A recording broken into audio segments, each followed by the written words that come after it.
Hi, this is Theo from pocketblocks.com. Someone on YouTube asked me whether or not those watercolor tubes that are squeezed into pens, whether they dissolve more readily as compared to pens that are from standard box sets like this. So let's test it out and see the difference.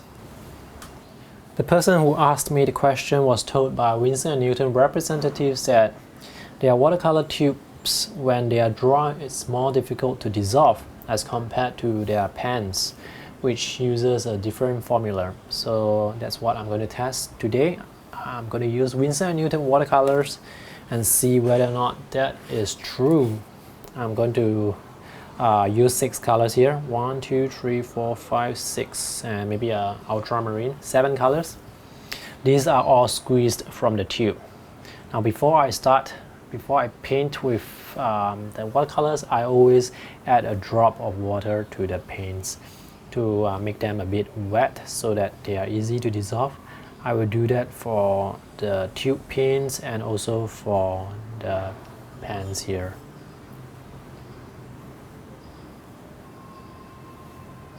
So regardless of whether or not they come from pens or tubes, I always do this.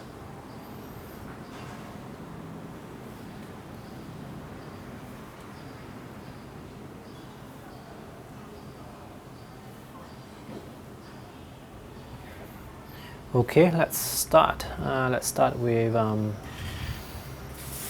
this color. I'm not sure what it is. Oh, look, it's like so easy to dissolve.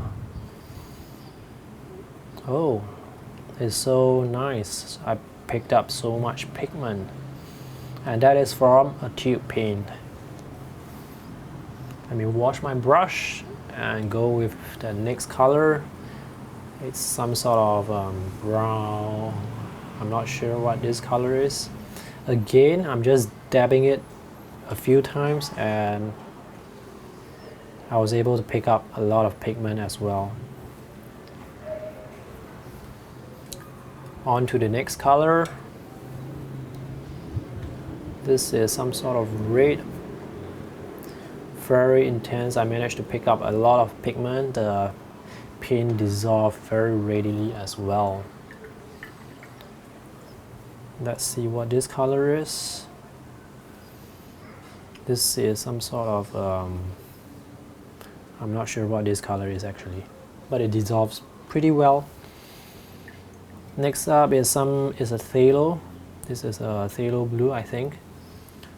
Again, very intense, very easy to dissolve. Let's just skip the last brown color and go with ultramarine. So this ultramarine is from the tube, and it's really very easy to dissolve. 6 colors from the tube. Now let's try the 6 colors from this pen. I've wet the yellow, so the colors are not exactly the same.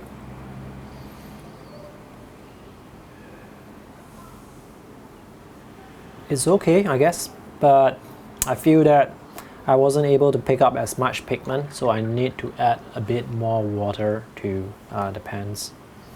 Also maybe because I think the droplet has dried a bit. Okay. Now cadmium yellow.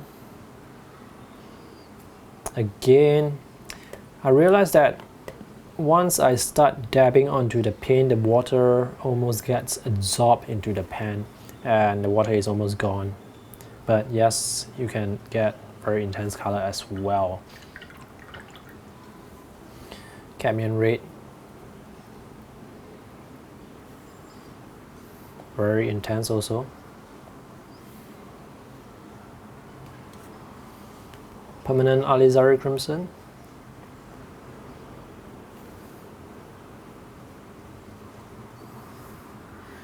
And what's that? This is ultramarine.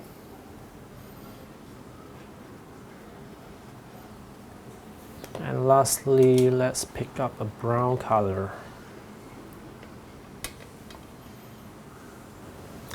I don't see much difference when it comes to dissolving watercolor tube pens that are dry or the pens that are dry.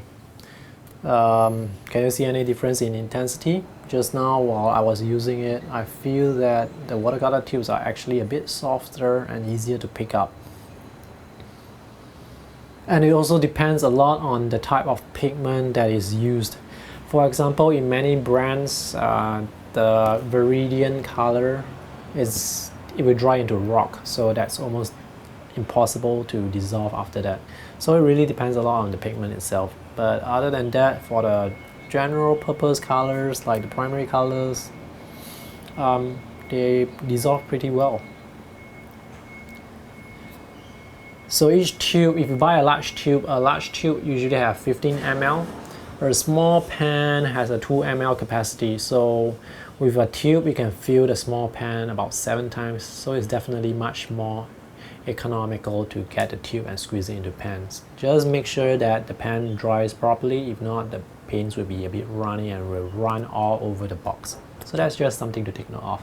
But I would personally go with the tubes. It's just more economic, it saves more money. That's all for today's video. If you have any questions, feel free to ask me in the comment section below. I will answer them. If you have not subscribed to my YouTube channel, do so for more sketching tips and techniques, sketchbook, art book features, and art product reviews. Thanks for watching and have a nice day. See you next time. Bye bye.